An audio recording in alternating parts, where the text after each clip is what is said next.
아멘. 감사합니다. 어제는 스승의 날이었습니다. 우리 각자에게는 매년 찾게 되거나 혹은 기억되는 또 기억나는 그런 스승이 계십니다. 물론 우리의 위대하신 스승이신 예수 그리스도는 당연합니다. 우리 매일의 삶에서 기억해야 되는 또 우리가 찾아야 되는 그런 스승임에 틀림없습니다. 그런데 스승에 대해서 우리 이 땅에서 살아갈 때에 우리가 예수 그리스도 외에 그 다른 스승에 대해서 생각할 때 좋은 기억만 있는 것은 아닙니다. 금요일 새벽 장인어르신께서 우리 85세 일기를 마치셨는데 문상하는 중에 친구, 동료, 또 제자 그리고 교인들이 찾아주셨습니다.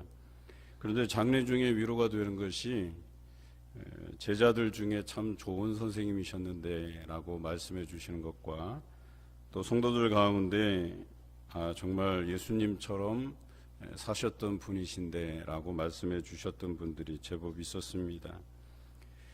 제가 기억하는 장인어르신은 자신에 대해서 살피는 것보다 제자들과 또 주변 이웃들과 성도들을 섬기는 일에 최선을 다하신 분이셨습니다. 물론 저희 가정을 위해서도 물심양면으로 도와주셨습니다. 제가 봉산교회 담임으로 부임하던 그때 가장 기뻐해 주신 분이시기도 합니다. 장인어르신께서 천국에 가시기 전에 담임으로 부임할 수 있어서 참 다행이었고 그런 기쁨을 드릴 수 있게 협조해 주신 우리 봉산교회 성도들에게 또 이 자리를 들어서 감사를 드리고 또 고인들을 추모하는 마음으로 기도해 주셔서 감사한 마음이 있습니다. 사실 스승이라고 하면 곁에 있을 때는 잘 모릅니다. 그래서 나를 위해서 조언해 주시고 격려해 주신 게 잘 느껴지지가 않다가 그 스승 곁을 떠나거나 혹은 스승이 내 곁을 떠날 때 그 스승의 존재감을 우리가 깨닫게 되는 것이겠죠. 저는 장인어르신을 또 한 분의 스승으로 기억할 수 있었습니다. 저는 사역으로 인해서 분주해서 스승님을 찾아뵐 겨를이 잘 없었는데요. 그래서 제가 선택한 방법은 여름 휴가 때, 그래서 제가 존경하시는 목사님들 교회에 가서 예배드리고 인사드리고 그렇게 주로 합니다. 매년 휴가 때 기억나는 그 스승을 찾아뵙는데요. 그렇다고 해서 많은 분들은 아닙니다. 곁에 있을 때는 스승의 소중함을 알면서도 잘 표현하지 못하는데 떠나게 되면 그 소중함이 곁에 계실 때보다 더 많이 느껴지는 것이 사실입니다. 곁에 계실 때 좋은 말씀을 해주시고 또 그럼에도 불구하고 때로는 그 말씀하시는 게 듣기 싫을 때도 있었습니다. 그런데 돌아보니 다 제게 유익이었다라는 생각을 하게 되죠. 그래서 떠나게 되면 그 스승의 소중함을 알게 되는 것 같습니다. 제가 여러 교회에서 사역할 때 그 성도들이 주로 이제 종교하는 목사님들 이야기할 때 보면 그 교회를 떠났거나 아니면 세상을 떠났거나 하는 그 목사님들이 참 좋았다, 참 스승이었다 이런 이야기들을 많이 하는 것을 보았습니다.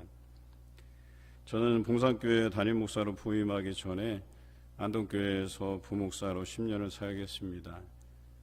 여러분이 안동교회 언급하면 싫어하실 수도 있지만 저에게는 잊지 못할 그런 은인 같은 또 모교회 같은 그런 교회입니다. 그곳에서 10년을 부목사로 사역해 왔는데 저는 모교회에서 한 20년 신앙생활을 하고 이제 전도사 생활을 하면서 모교회를 떠나왔는데요. 사실은 모교회 20년의 그 생활, 어찌 보면 모교회는 그 설립의 초창기 멤버가 저희 부모님이셨음에도 불구하고 그 모교회보다 안동교회가 더 모교회처럼 느껴지곤 합니다. 그리고 김승학 목사님을 떠올릴 때면 지금도 제가 담임 목사의 신분이지만 저에게는 영원한 담임 목사님이십니다.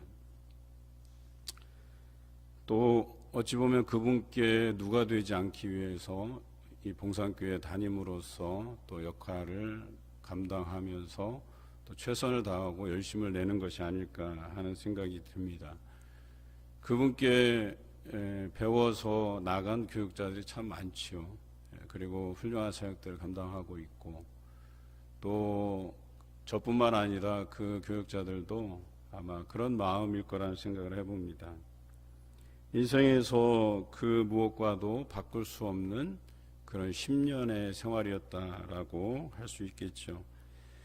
이런 생각과 함께 앞으로 여러분과 가꾸어갈 시간도 여러분에게 뿐만 아니라 저에게도 좋은 기억으로 채워지기를 간절히 바라는 마음이 있습니다. 오늘 본문에서 거짓 스승과 참된 스승에 대해서 기록하고 있습니다. 우리는 누군가에게는 스승으로서의 책임을 져야 할 때가 있습니다. 자녀에게 혹은 여러분 신앙의 후배에게 또 사회의 후배들에게 그렇습니다. 그런데 참된 스승이어야 한다라고 하는 것이죠. 오늘 본문이 참된 스승의 길을 우리에게 가르쳐주고 있습니다. 뿐만 아니라 참된 스승이 누구인가를 우리에게 알려주시고 계십니다. 우리는 참된 스승을 분별하고 따라야 할 지혜가 필요하고 또 그 참된 스승을 본받는 지혜가 있기를 바랍니다. 첫째는 말만 하고 행하지 않는 스승은 거짓 스승이라고 성경은 기록하고 있습니다. 예수님께서 활동하던 시대의 서기관들과 바리새인들이 그 대표적인 예입니다. 그들은 오늘 본문에 보면 모세의 지위를 얻으려고 했습니다. 모세의 자리를 탐했다는 거죠. 자신들은 모세의 율법에 정통한 사람들이고 잘 안다고 생각하고 자기들만이 그 모세의 율법, 하나님께서 주신 그 율법을 가르칠 자격이 있다고 생각했던 사람들입니다. 그런데 정작 그들은 그 율법을 잘 지키는 자가 아니었습니다. 그리고 오히려 그 율법을 사람들에게 가르쳐서 원래 모세에게 준 그 토라, 그 율법의 원형을 가르친 게 아니라 자신들이 이것저것 조항을 추가해서 만들어서 모세의 율법과 함께 자질구레한 여러 가지 율법 조항들을 만들어서 사람들에게 무거운 짐을 지어주기에 바빴지, 그들이 그 율법을 통해서 자신의 죄를 깨닫고 하나님께로 돌아가게 하는 데는 관심이 없었다라고 하는 것이죠. 그들은 가르치기만 했고 자신들은 지키지도 않으면서 손가락도 까딱하지 않는 사람들이었다고 성경은 기록하고 있어요. 그들의 짐을 덜어주기 위해서 그 어떤 노력도 하지 않았고 자신들이 율법을 잘 지키려고도 하지 않았다라고 하는 것입니다. 율법의 원래적 정신을 이어받으려고 하지 않았다라고 하는 것이죠. 오히려 그들은 그 율법으로 자신들의 이익을 챙기려고 하는 그런 사람들이었습니다. 시장 어귀에서 하늘을 향해 두 팔을 펴고 정해진 시간마다 기도하는 모습을 많은 사람이 보는 앞에서 선보였습니다. 입으로는 더없이 경건해 보였습니다. 겉모습으로는 경문띠를 넓게 하고 옷 수를 길게 했다. 성경은 기록하고 있어요.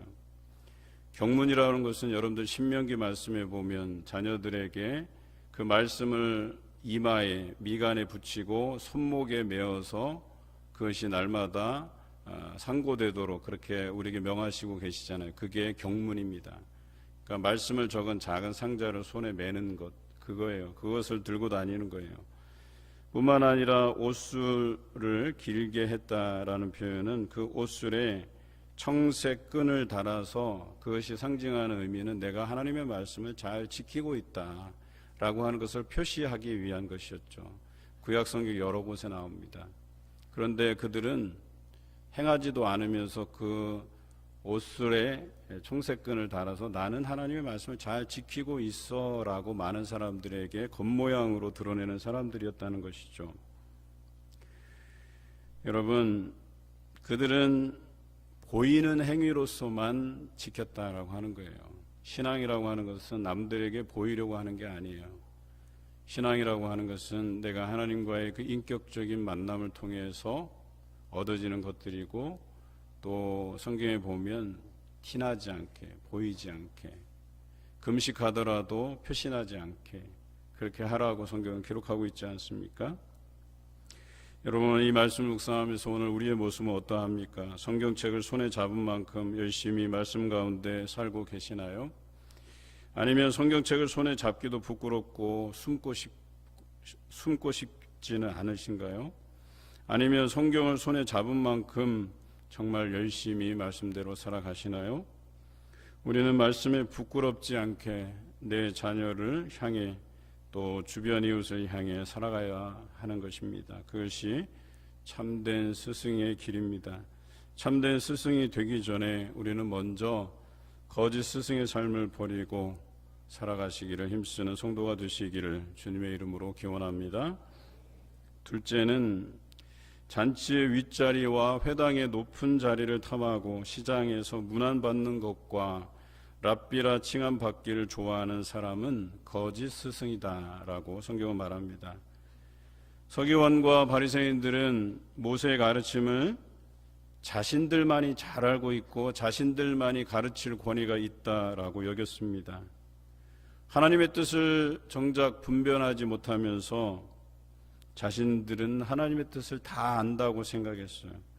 그리고 자신들은 그 뜻대로 살아간다고 생각했어요. 율법을 잘 알지 못하고 가르치지 못하는 그런 사람들을 향해서 정죄했던 사람들이었습니다. 이들이 이렇게 한 까닭은 무엇입니까?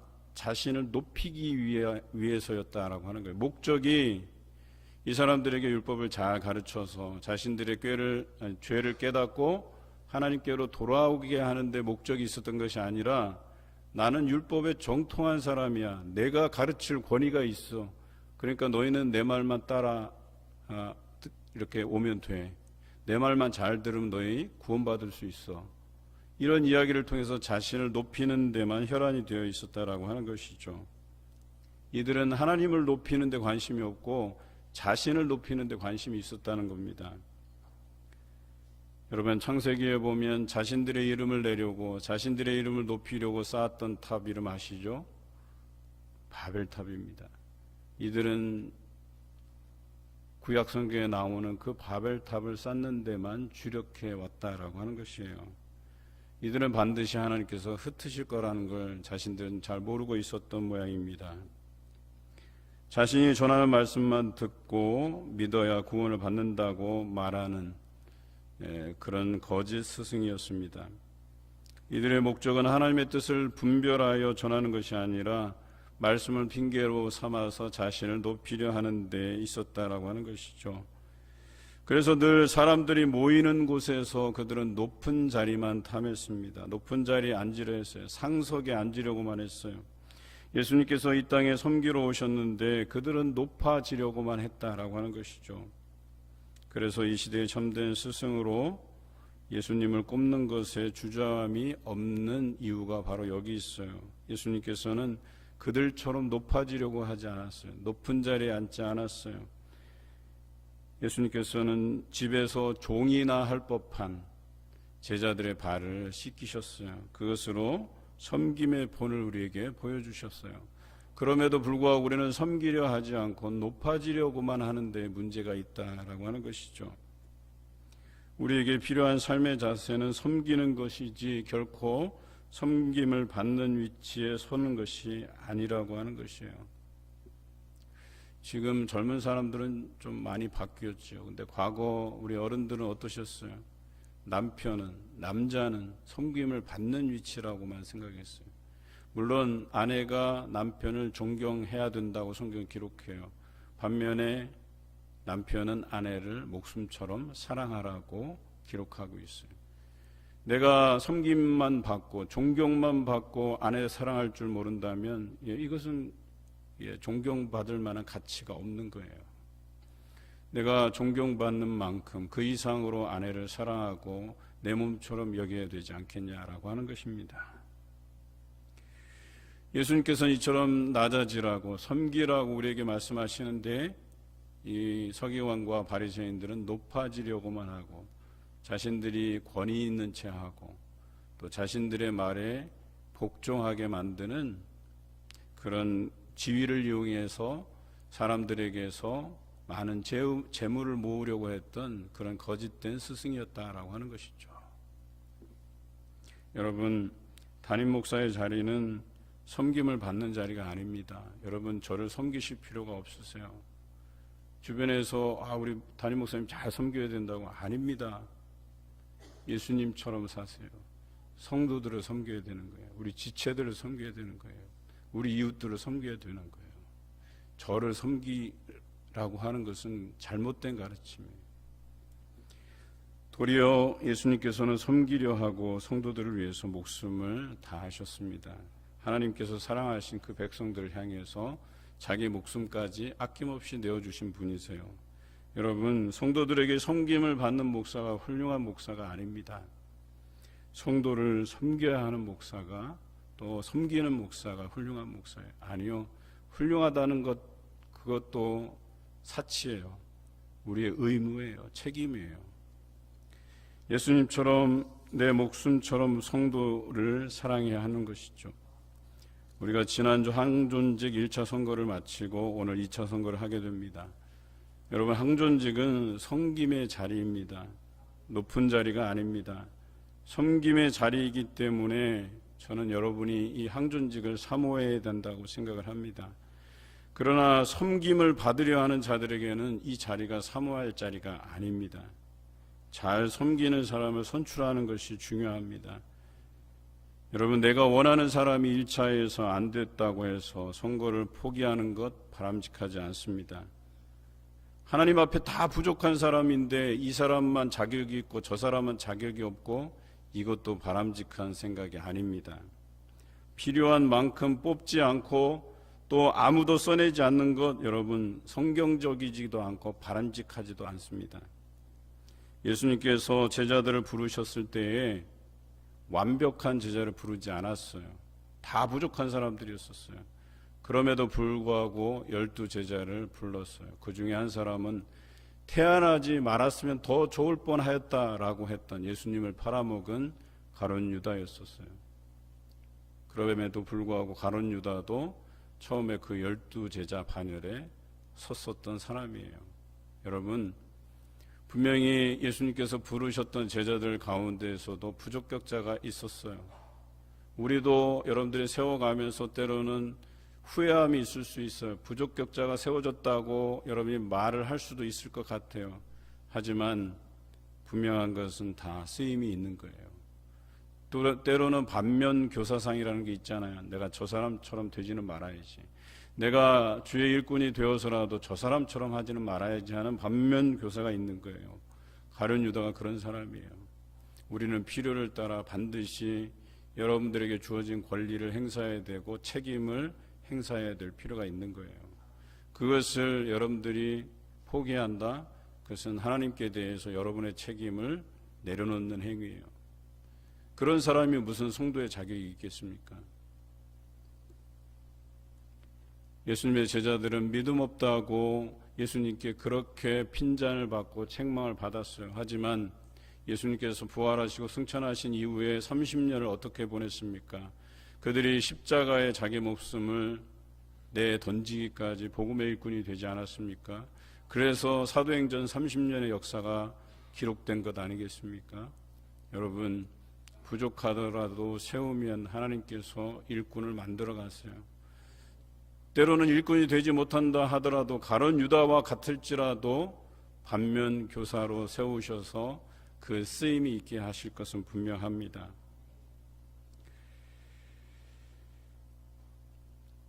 당연히 오늘 2차 선거에도 여러분이 필요한 일꾼을 기도로 선출해 가실 줄로 믿습니다.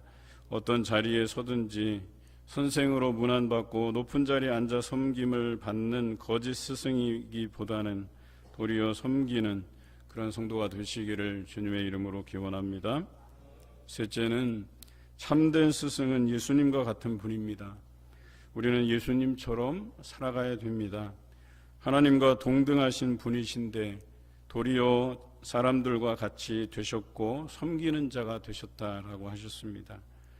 자기는 이 땅에 섬김을 받으러 오지 않았다고 선언하시고 도리어 섬기러 왔다고 선언하셨어요. 그들은 귀족층 지도자들의 친구가 아닌 죄인들, 세리들, 창기들, 소외된 자들의 친구가 되시기 위해서 그들을 부르러 오셨다고 선언하신 분이시기도 합니다. 뿐만 아니라 섬김의 본을 보여주셨고 자기 생명을 많은 사람의 대속물로 주신 분이십니다. 여러분, 예수님께서는 낮아지시려 했지만 오늘날 어떠합니까? 많은 사람들이 예수님을 참된 스승으로 높여드리고 있지 않습니까? 그래서 예수님께서는 우리에게 말씀하시죠. 낮아지려고 하는 자가 높아진다고 말씀하셨어요. 여러분, 이걸 기억하셔야 돼요. 높아지려고 하는 사람들은 낮아질 수밖에 없습니다. 이러한 예수님을 우리가 본받아야 할 것입니다. 서기관과 바리새인들은 높아지는 데 관심이 있었지만 예수님은 낮아지셔서 우리 가운데 생활하시고 우리를 이해하시고 우리가 당하는 고난을 고스란히 경험하신 분이십니다. 요즘 국민들이 원하는 정치인들이 어떤 정치인인 줄 아십니까? 국민의 목소리를 들어주는 정치인들을 원합니다. 국민의 심정을 헤아리고 국민의 삶을 이해하는 정치인들을 원해요. 그런데 우리 한국의 정치인들은 그 사람들이 서 있는 그 위치, 그 자리가요, 도저히 국민의 그 입장을 이해할 수 없는, 헤아릴 수 없는 그런 구조 안에 갇혀 있어요. 그들의 마음은, 그들의 본심은 그게 아니더라도 구조 자체가 그것을 허락하는 구조가 아니에요. 그들이 서민적인 삶에서 그들이 어떤 애환을 가지고 살아가는지 잘 몰라요. 그래서 보면 정치인들이 말실수 많이 하잖아요. 분명히 몇 달 전만 해도 우리와 함께 그런 서민적인 삶을 나누었던 사람들도 왜 국회로만 들어가면 서민의 삶을 외면하고 잘 모르는지, 그런 구조 안에서 그들이 갇혀 있다는 거예요. 여러분, 담임 목사도 마찬가지예요. 제가 진솔하게 여러분들을 만나지 못하면, 또 여러분들이 저를 찾아오는 게 힘들다면 그건 닫힌 구조예요. 제가 사역할 수 없는 구조예요. 여러분들이 자연스럽게 저를 찾아오셔야 되고 제가 여러분들에게 찾아가는 것이 부담스럽지 않아야 돼요. 여러분들의 삶에서 여러분들의 이야기를 저에게 들려주셔야 하고 저는 또 그것을 귀담아 듣고 여러분들 위해서 기도할 책임이 있다라고 하는 것이죠. 한 가정 한 가정 우리가 신방하지 않는다면 어떻게 충실하게 성도들의 마음을 이해할 수 있을까요? 여러분, 저의 자리도 구조적으로 제가 섬김을 받는 위치가 되잖아요. 그러면 저는 그 자리에 갇혀서 여러분들에게 다가서지 못하게 돼요. 여러분, 저를 섬기려는 마음이 있거든 차라리 우리 성도들, 우리 이웃들, 가족들을 섬기세요. 죽게 하듯 섬기세요. 오히려 여러분들이 저를 섬기듯 하면요, 다른 사람들이 저에게 다가오기가 어려워요. 제가 여러분들에게 다가가기가 어려워요.